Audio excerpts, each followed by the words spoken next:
Kick off today's summit with a panel session titled The Rise of the Super Intelligent Marketer. Eugene Kwek, Director, Global Digital Marketing at AIA, Ram Lakshminarayanan, Partner at KPMG, Gaurav Gupta, Director, Marketing Operations at the PropertyGuru Group. We'll talk about modern marketing ideas and principles and give you some terrific insights on how to extract and leverage data to drive business outcomes. I will introduce each of them ahead of the panel session in more detail in just a few minutes from now. Okay. When we conceived this event, we wanted to bring you not just insights on data-driven marketing, but also a detail-oriented perspective from the battle trenches. So right after the panel, in a session titled Notes from the Martech Battlefront, we will have Michael Justin De Vera, Head of Digital Marketing at Film Life Philippines, do exactly that. Miko's detail-oriented planning and his ability to articulate his thought process clearly will make this another great session as he talks through best practices and pitfalls while implementing a customer data platform. The last session for this evening will feature a fireside chat with Prashant Agarwal, Group Head of Digital Marketing at AIA. Now, when we speak of MarTech today, we really mean a big picture convergence of marketing, technology, and management. The management and leadership element of MarTech is just as critical as marketing and technology. Prashant is an extraordinary leader who's at the forefront of a massive digital transformation, and he brings both clarity and acumen into what it means to drive change across the organization, right? So there you have it. Those are the sessions that we have planned for you today. It's going to be super exciting. We expect to be on time, so we don't expect delays beyond a few minutes here and there as the sessions, extend a little bit here and there. So yeah, we'll get started right off the bat. Grab your popcorn and stay glued to the sessions. Yeah. So that said, let's start off with our first event for the day. Now, succeeding with modern marketing requires a combination of out-of-the-box thinking, creativity, and a strong analytical bent of mind. Our panelists today are eminent industry leaders who have demonstrated all of these skills many times over in their career. Let me introduce them to you without further ado. Our first speaker for today is Eugene Kwek. Eugene is an award-winning marketeer with more than 20 plus years experience in financial services. Currently, he's AIA's Director, Global Digital Marketing, and before that, he was HSBC's Global Head of Marketing International Services and Singapore Country Head of Marketing. He has also held several senior regional marketing roles at Citibank, UBS, and ANZ, bringing rich marketing experiences and many digital firsts to the financial industry. Welcome, Eugene. Our second panelist for today is Ram Lakshminarayanan. Ram is a partner at KPMG, Singapore. He has over 30 years of deep industry experience, both in banking and insurance. He has led several award-winning sales, marketing, and services digital transformation engagements across multiple Asian markets, including India, China, Malaysia, and Singapore. And this also includes launching Singapore's first end-to-end digital commerce platform for a top-tier composite insurer, which was awarded the Best Financial Services E-commerce Platform at the Asia Marketing Awards 2018.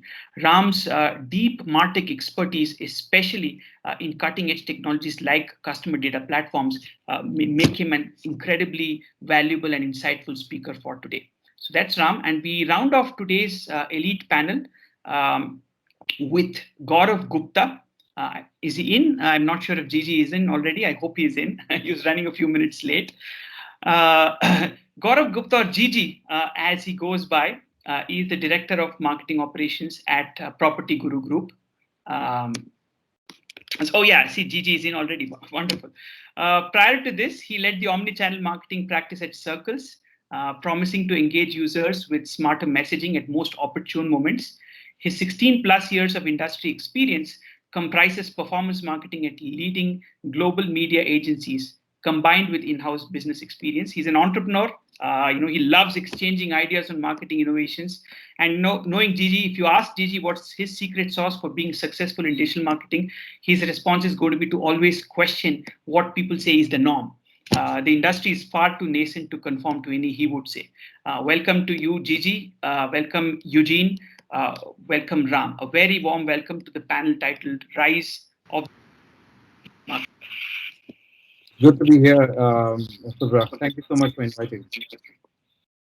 Wonderful. So Let me start by asking you gentlemen a very foundational question, right?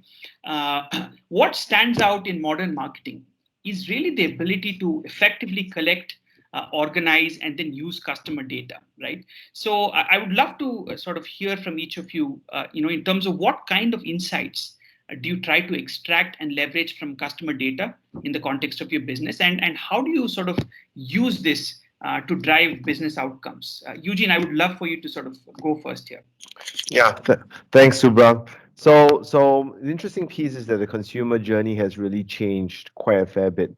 I mean, 10 years ago, digital marketing or digital footprints were invisible, and people didn't know what digital marketing was. And to this date, organizations still struggle with the transformation of digital. Um, so what digital marketers particularly look for are the signals that we can get nowadays. Now, it gets harder and harder as we move into the future, as privacy laws become more strict. But the reality is consumer behavior is not going to go anywhere different. The COVID has taught us today that people are using digital more and more to buy their things, including groceries, and to pay for items that they never once knew of. And it's no longer the domain of the young. It's now even the elderly. They're taking on using QR codes, using digital signals. As an organization, I'm looking for those signals to be able to personalize things for my consumer so that they will eventually be given the right products at the right time, at the right price, so that they will be then given that product and they are meeting their needs. So ultimately, organizations are changing because the consumers are changing. And what we're all trying to look for in this wonderful digital marketing world are the signals. And there are so many of them, and I'm glad that Lemnisk is working with us to get that actually crystal clear for us. Thanks, Eugene. So I think we speak of signals here. So I would love to bring in Gigi here. Gigi, I think I would love to hear from you as well. What are these signals that you look for as well? Anything else that you want to chime in with here? So no, I actually concur with Eugene there, and my approach has always been begin with the customer. Customer centricity and customer obsession may be something that's been doing the news wires for a couple of years, but come to think of it, the business was always centered around the customer. It's just that maybe our greed took us away and started optimizing towards our costs and towards the bottom line.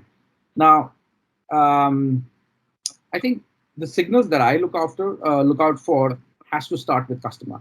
What is he looking for, and how am I going to add value? If I am unable to create a win-win situation, then I may be able to win that customer for a short term. But as soon as my secret is out or my skeletons are out, the customer is not going to remain with me anymore, no matter how good my retention strategy or my lifecycle marketing is. So it all boils down to the philosophy first, that your product and your marketing services have to find the right fit with your customers.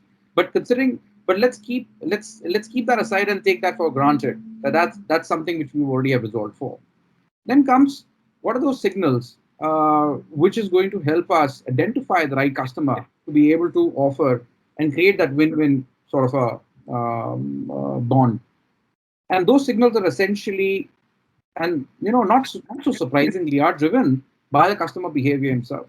You'll be driving tens of thousands of people every day onto your website, but the only few will stick around. That very behavior is a testament to who you should be going after. There is this fallacy in our trade that only less than 2% of people who come to our website actually convert. And I'm talking from point of view of if I'm wearing an e-commerce hat. There is a reason for it. And the reason is that we are attracting a lot of people who are not even relevant to be buying that product. So it's not a function of how bad the website is or how bad the product is. It's a function of how bad is our targeting and is our ability to bring the right people in. And that is what we have to all together have to work towards. You see, the changing privacy laws and the privacy sensibilities of people as well as the industry and the trade is not going to help this cause. And therefore, I speak about contextual marketing will do the times again. Will have a sort of, will be brought back. And this contextual marketing could be more intelligent. And this has to be informed with those signals that we were just so talking about. The customer behavior on your apps as well as on your website has to be married with contextualization or contextual, let's say, targeting strategies to be able to offer people the right proposition at the right time and to Eugene's point, at the right price point. So absolutely. Yeah, my take is those signals are very important, but they have to find a contextual relevance and then offered to the people. Got it. No, thanks, Gigi. And so, Ram, let me just sort of ask you there. Therefore, Eugene spoke of sort of capturing the right signals, and sort of Gigi said, okay, that's of course important, and you also need to sort of marry that with contextualization and sort of produce relevant experiences. Just sort of, if you could chime in with your thoughts here as well, especially in the context of one of the things that Gigi said, which is if you target right. And if you get the right kind of sort of audience to your properties, then you will naturally see better engagement in conversions. Yeah, no, thanks, Subra, and lovely to be here, joining you guys. So thanks for having me. I think Eugene and Gaurav, you said GG. We have a different meaning for the word GG in Singapore, so I wouldn't use GG. Eugene's laughing because he knows what I'm talking about. But Eugene and Gaurav are spot on about the need to understand the signals. If I can take a step back and think about what's changed, because our business of serving clients has never changed for any organization.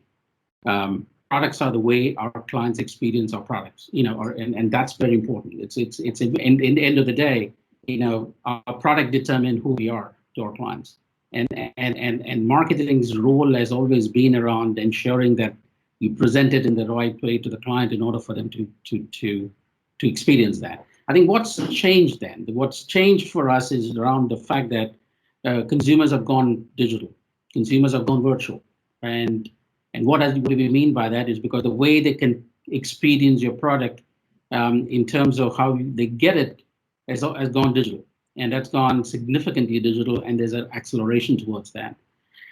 And there's a greater recognition of the fact that people are looking for a better connect with that product or that experience that you're trying to bring to them, and how do they relate to that. And this is, I think, a fundamental shift that started to happen. And that's the fundamental reason why we go look for the signals. What am I doing? Because today, when your consumer has gone virtual, you're not face to face. When you're not face to face, you look for some way to connect, some way to understand what they're trying to do, and relate your products and your services to them, and manifest it in the way they would like to use it. That's going to continue to evolve, and that's where I think signals become very, very critical. Now, every piece of data that you get access to in your organization tells you a story. And that's a very significant shift that has started to happen. For the longest of the time, marketing's focus was significantly around brands and products, but now they started to realize we need to understand what our consumers are doing about our products, and why do they even buy our products? How do I then be relevant in the context of what they're buying, which is what Gaurav talked about. If you can't context it, you're going to miss the equation. And that and data is the fundamental element to getting there, right? And as I said, data tells you a story, and that story, if you stitch it together, then gives you a way to then connect to your customers and respond to them. And again, if I can bring in another angle to this, for the large part of what we've seen so far, there was a fundamental divide between sales and marketing, if I can put it in that way, right? Sales was sales, we go and sell. Marketing continued to be very relevant from positioning perspective. That positioning now has changed dramatically, and how that's changed, you now need to be relevant to that customer until the time the customer is actually going to consume your product, or your service. What it means is that you now in marketing need to start to drive through to the last mile. It's just not enough to present the product in the right way, position the brand in the right way. Now you need to, context it for the product consumer, and be there alongside your sales organization to be able to then ensure that that consumption happens. But that's again because of the real-time nature in which we're trying to deal with things. So you go online, you look for a product. You're not going to spend the next 48 hours or 72 hours looking for a product, depending on what product you're buying. But by and large, people go on, and most of the studies will tell you that when you get onto a platform, you want to buy something, and you go online when you're looking for something. You go, you buy. That's the experience. That's when the rubber hits the road. You want to be able to get that customer. You want to be able to get that right context, present it in that right context, and get it to them. That's a significant shift for marketing.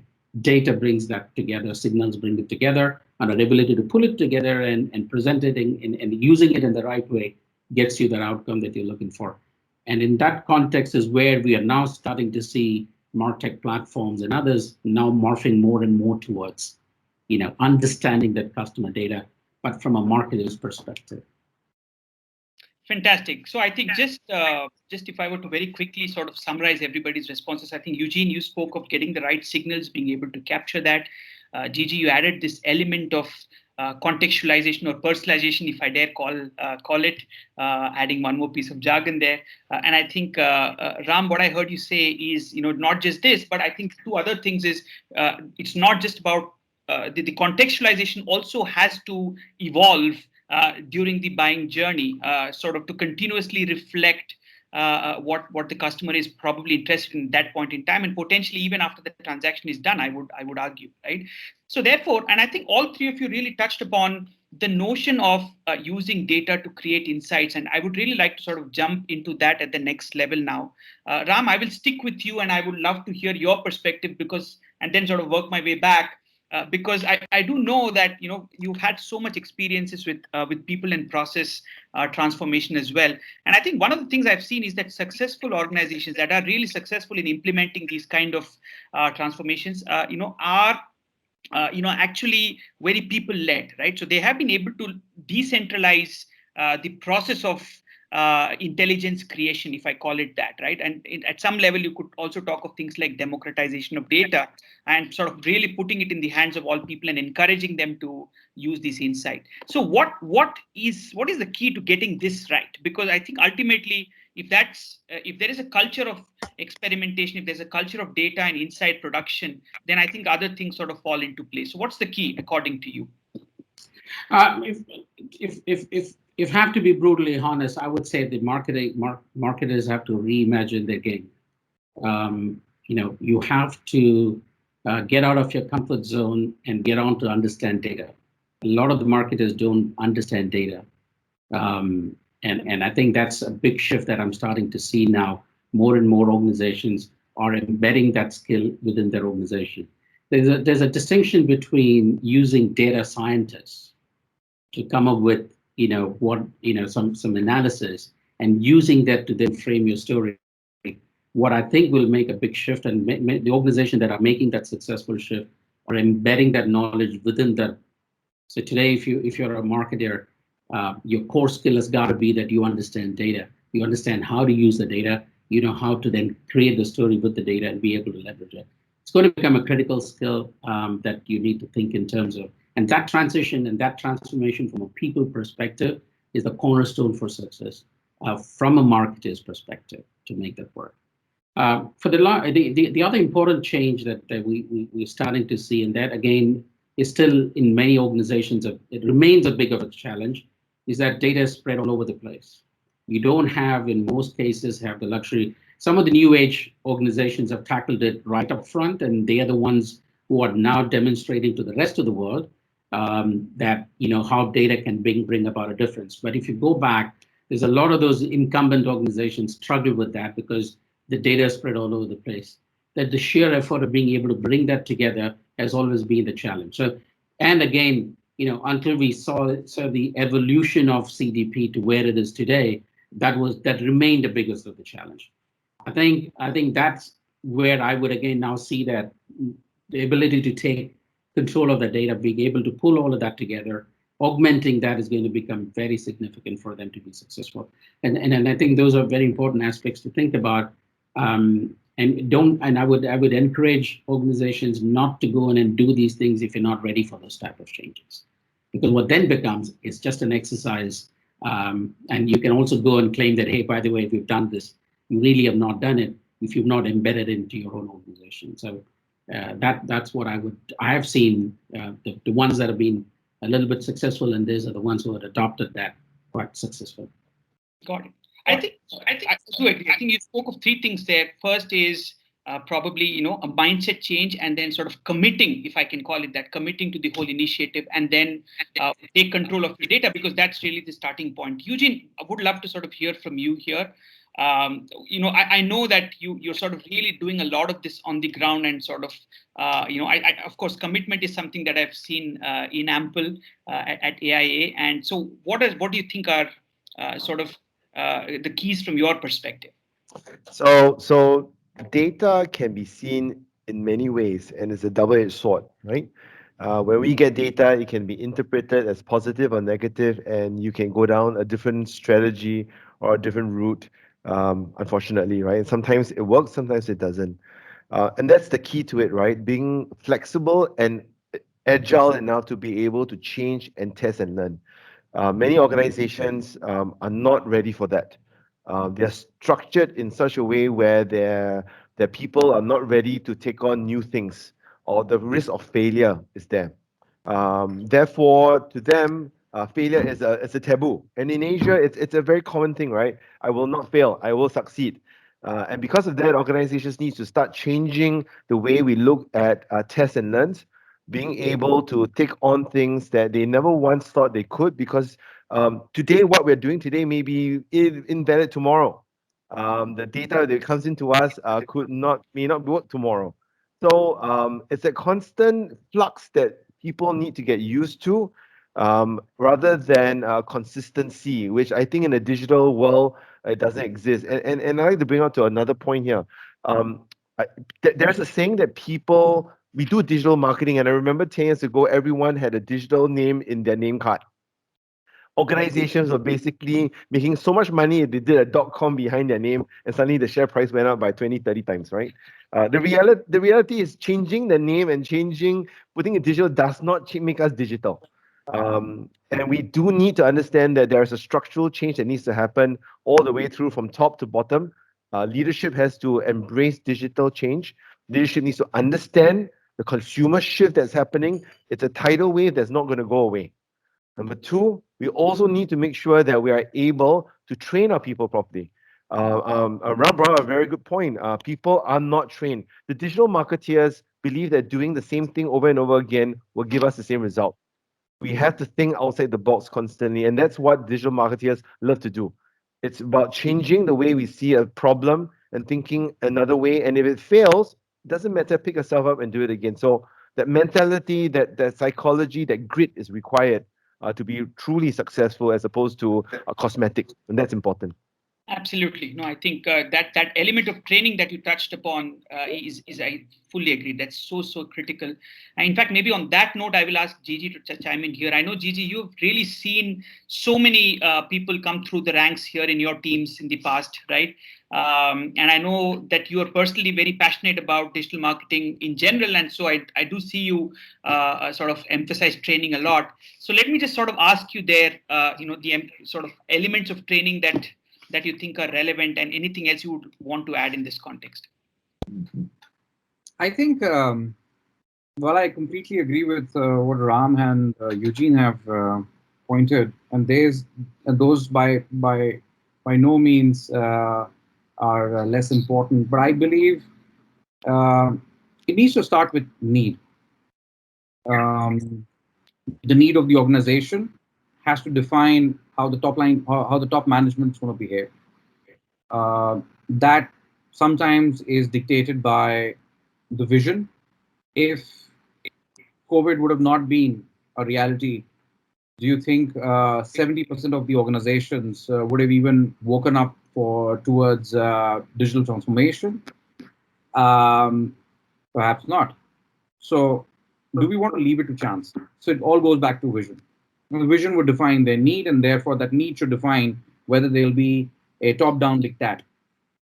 Now, even if there is a top-down diktat, if there is no need at the bottom, at the grassroots level, you will not be able to achieve the democratization or the decentralization, which is paramount for this whole habit to sort of seep in. You see, it will not help a company and its customer obsessive or customer obsession objective and harness the power of data if it's not actually harnessed at the very bottom, at the grassroots level of the company. So we know it for a fact that it's imperative that it gets decentralized. So there's no 2 points about that. Coming back to the need of the grassroots, unless and until they feel connected to be able to deliver either to their KPIs or to their OKRs, or just if there's a breed of marketers out there who actually think and are so customer obsessed, that we will not be able to deliver that customer obsessive proposition unless and until we get in bed with data. That need is not going to be, will not create a fire in the belly. So let's assume that they have now woken up to this realization that yes, it's the power of data which is going to see us through to creating new ideas of reaching our customers. And I'll tell you a very real life example. Just yesterday, I was brainstorming with my team as to how are we going to achieve our next targets. And somebody said, you know what, Gigi, there are only finite amount of ideas out there, and we would pretty soon would have exhausted all of it. And that actually, I brought that idea or that point of view home, and I thought to myself that there has to be another avenue on which you tap into an sort of to unleash an infinite amount of strategies, of approaches, or processes, whatever you call it, whatever you may. And that sort of led me to realize that my team may not have the complete realization of the power of what data brings. And power of data is nothing but being able to understand the customer, the signals, segment it, then be able to marry it with the right message, and then have the tools to be able to put it across in a personalized and a bespoke fashion, or towards a certain cause or reason. Now, as soon as I brought that point across and I told them, look, here's all your data that you have collected over past 10 years, and here's a platform, a CDP platform, that you can now create a segment based off all the information that you have about these people. Here's your opportunity to be able to start crafting the high intent cohorts or high opportunity cohorts. Now, you have unlimited or infinite amount of opportunities. Go ahead, go play it. Now, suddenly they do not find themselves conformed or limited by a handful of or finite amount of ideas to test. Now they have created a complete roadmap of the kind of tests that they will run. Yeah. Now, I believe I'm on the cusp of touching the true democratization of data and decentralizing to harness or rather to reach out to realizing the final goal, that is customer obsessive personalization. No, that's a fascinating point you bring, because I think one of the things that gets often overlooked, and this is something that we discuss over and over again, is that data really unleashes opportunity. The opportunities to really identify meaningful segments or audiences, etc., really just explodes once you understand how to sort of collect, organize data, right? Yeah, Fascinating. But I would like to re-emphasize and bring the point back to need.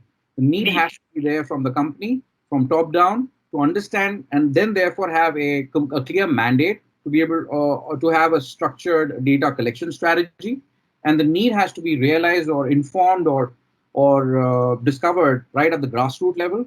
Only then will you be able to get them to be accepting of all the training, of all the insistence, and even the top-down diktat that comes. Absolutely. Absolutely. So I think if I would really sort of collate all of your response, it would be need at the top, which sort of results in, I would say, vision, which results in commitment and the mindset to embrace change.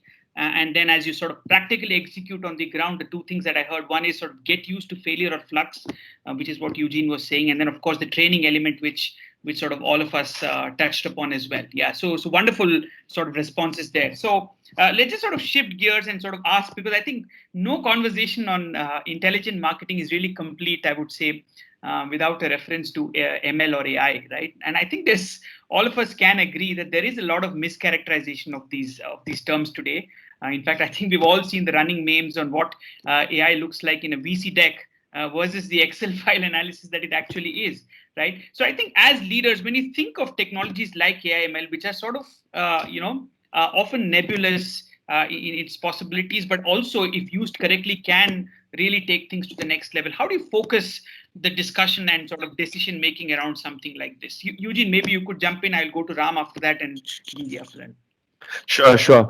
So it's a buzzword, right? And consultants love to use certain buzzwords. It gets people excited. The understanding of AI ML is not there yet. It's very similar to things like blockchains. It's a complex thing. People go, oh, I want to be participating in it. I believe that if I did it, I will be better.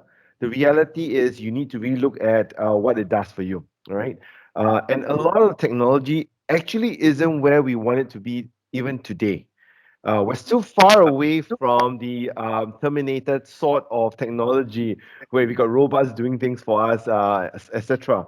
So we got to be mindful that we don't put ourselves too far ahead into the future of fantasy land, but actually bring it back to using the data properly, using scientific ways to analyze it, and using machines to help us make things quicker. The objective of AI and ML is to connect these dots much faster than what potentially we could have done. Look, the computer itself has changed in the past 30 years. And if you know, like I was told somewhere, right, the first computer in the world is probably the size of your phone today, right? And that was how big it was that time. So as technology improves and as we get better at building these systems, we'll be able to make connections faster. And yes, eventually, AI and ML will be a mainstay and it will be common in the industry. But at this point in time, it's still rare to find really good softwares that can do that. And so organizations shouldn't be too excited about it.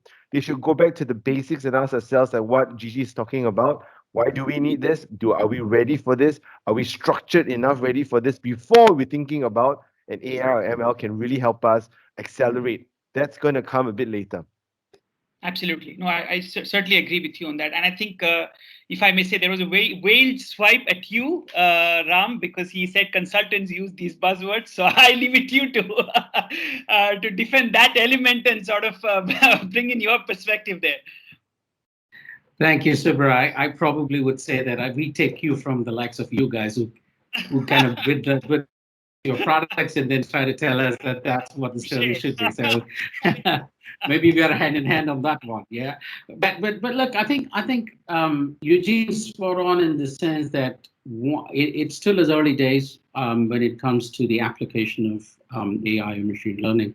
A lot of that is obviously from the fact that we've not seen demonstrated results in a consistent, in a sustained kind of way, because it still is early days, and that's probably one of the reasons why you would find that.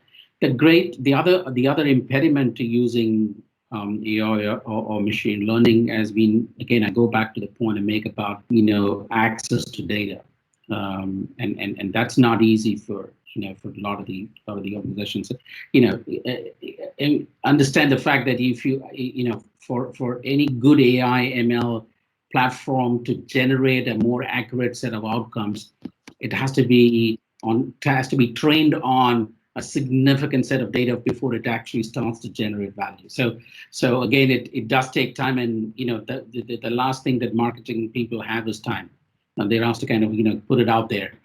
So, and I think that's also a bit of the challenge. But I think if I were to say that, AI and ML will be a cornerstone in the way real-time decisions get to be presented to customers because of the way that interactions have changed, and it's changed permanently, right? You want to be there when the customer is interacting with you. You want to present something to them. The marketing person is not going to be there 24/7 looking at a screen to say, what can I present next? So you're going to need, capabilities, like real-time decisioning capabilities that are going to make some of those determination and present in an unsupervised kind of way. So I think this is the new reality. We got to embrace that new reality. When do I decide which offer to make? And do I do it now because I just noticed that this customer has done something? This is the new world. We got to get ready for this new world, and irrespective of which sector that you operate in, that's the new reality. I'll give you an example. One of the insurers that we've been working with on the travel insurance, one of the findings that we had was that a lot of the people would buy travel insurance between about sort of 10 p.m. in the night and going up to about 2 a.m. in the morning. And we analyzed this further. We realized that a lot of them were undertaking their journey the next day or so. So people are making decisions almost near real time, and they're looking for someone who's out there ready to to satisfy requirements. And therefore, forget about the time that you have to go and explain the product to them. They know this, and you want to be able to present it in a moment and get them to make a decision and get it done at that point in time. So that is the new reality, and to do that, these kind of tools are going to become very important in the marketer's toolkit. And so this will definitely continue to evolve, and this will be very important for from a marketing perspective going forward if you need to make this work. So that's what I would put it as. Got it. So Gigi, what's your thought? Because I think the consensus seems to be the time for AI will come. There are probably more foundational problems to tackle, and maybe more sort of low-hanging fruits, if you will. But of course, AI does have its value. So do you agree? Because I also know that you love sort of toying around with technologies, and you've tried a lot of stuff as well. So what's your take on this? Yeah, this is all how us technocrats have started our lives. We were gadget freaks first. We always like to tinker around with the new toy, new gadget in the market. But then again, that's what my connotation of technology is. It was always magical. And AI and ML is yet another leaf in that playbook of democratizing magic and having some logic to it, if I may say so. No, I think my take is, yes, I completely agree that AI ML's time will come, and it's not yet here.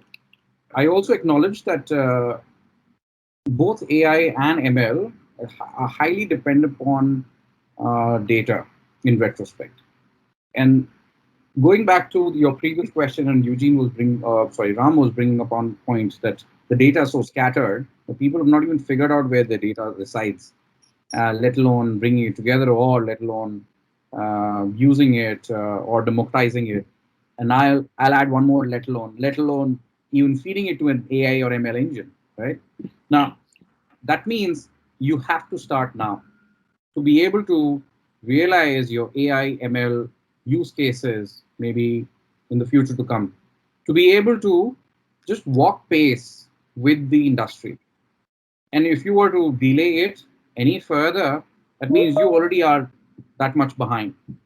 So point one, start now with your data cleanup, data orchestration, ingestion, aggregation, and enrichment strategies.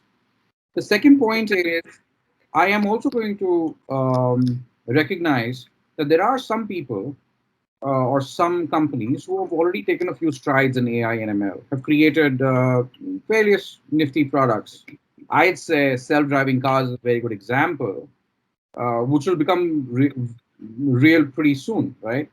And but something that we already have started experience, or we already have started using, is, let's say, the Netflix, the binge watching that we do, automatically is running an engine at the back end at Netflix and giving you your next recommendation. Now, that's perhaps the crudest form of AI, or the Spotify list, or it gets created. The point I'm trying to make is, people who have already cracked it or who are already doing it, they already are going to be ahead. even when the reality becomes real, right? When shit gets real, if I may say. All the more reason to start early. Yeah. The point I'm actually making is, why wait?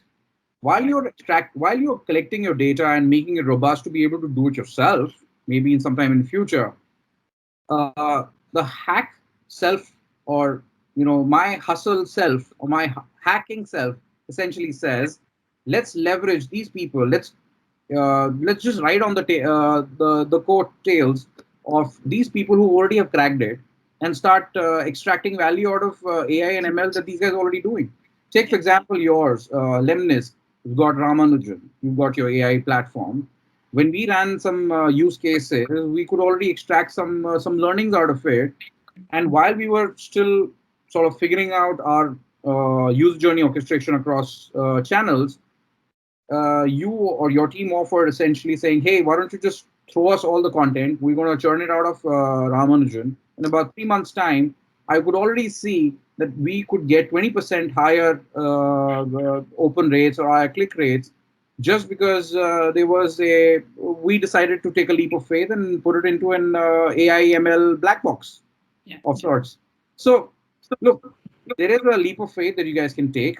So I wouldn't say that AI and ML, while the product or while the practice is getting matured, you shouldn't leave it, or you should completely leave it, or you should not embark on it or on harness it with people who already have cracked it. Got it. No, absolutely. I think start early is your message, and yeah, I mean, I do. I think I have obviously seen that people who jump into AI without really sort of getting the basics right also struggle and sort of inevitably get disillusioned. So yeah, makes a lot of sense. I would have loved to throw in one more question. This is such a fascinating discussion. I would have loved to sort of get your sort of minds on a couple of more questions, but we're sort of just reaching the 45-minute mark here. So I would really like to close the session.